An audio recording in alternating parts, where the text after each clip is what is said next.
बढ़ाने में बीजेपी जुटी हुई है। विदेश में रह रहे एमपी के लोगों पर बीजेपी की नजर है। तो दीपावली पर एनआरआई परिवारों के घर जाकर मिठाइयां बांटी गई हैं और सभी को दिवाली की शुभकामनाएं भी दी गई। साथ ही महाकाल लोक के लोकार्पण पर करीब 40 विदेशी भारतीयों को जोड़ा गया। तो एनआरआई परिवारों पर अब बीजेपी की नजर है। विदेश में रह रहे मध्य प्रदेश के लोगों पर अब बीजेपी की नजर है। एनआरआई परिवारों से बीजेपी संपर्क बढ़ाने में जुटी हुई है। इसके पहले महाकाल लोक के लोकार्पण पर भी करीब 40 विदेशी भारतीयों को जोड़ा गया था, जिन्होंने महाकाल लोक के लोकार्पण कार्यक्रम को लाइव देखा था।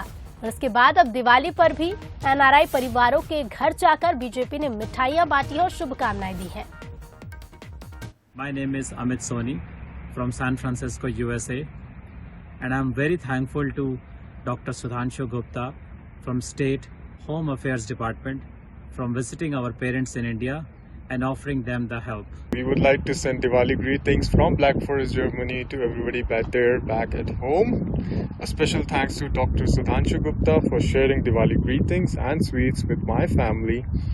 And we would also like to thank our CM, Mr. Shivraj Singh Chauhan, and Party President, Mr. Sharma, for this great initiative. Last but not the least, सारे जहां से अच्छा हिंदुस्तान हमारा।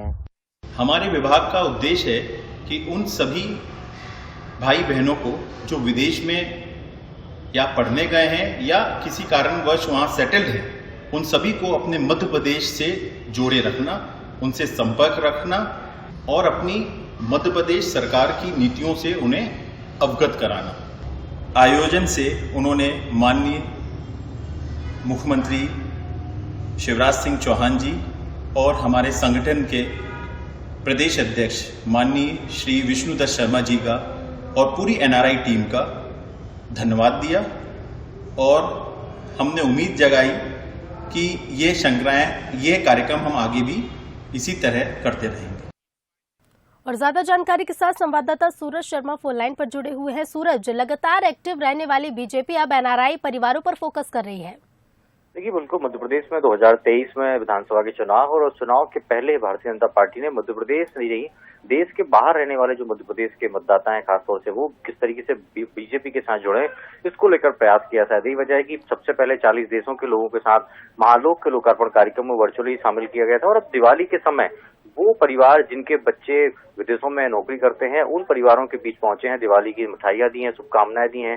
तो कहीं न कहीं बीजेपी का जो विदेश संपर्क विभाग है वो इस कोशिश में है कि ज्यादा से ज्यादा लोगों को वो अपने साथ जोड़े, भारतीय जनता पार्टी के साथ जोड़े और ऐसे लोग जो मध्य प्रदेश के हैं और विदेशों में अलग अलग देशों में रह रहे हैं, वो किस तरीके से पार्टी की विचारधारा को आगे बढ़ाएं, इसको लेकर लगातार सतत प्रदेश जो संपर्क विभाग है वो बीजेपी का काम कर रहा है।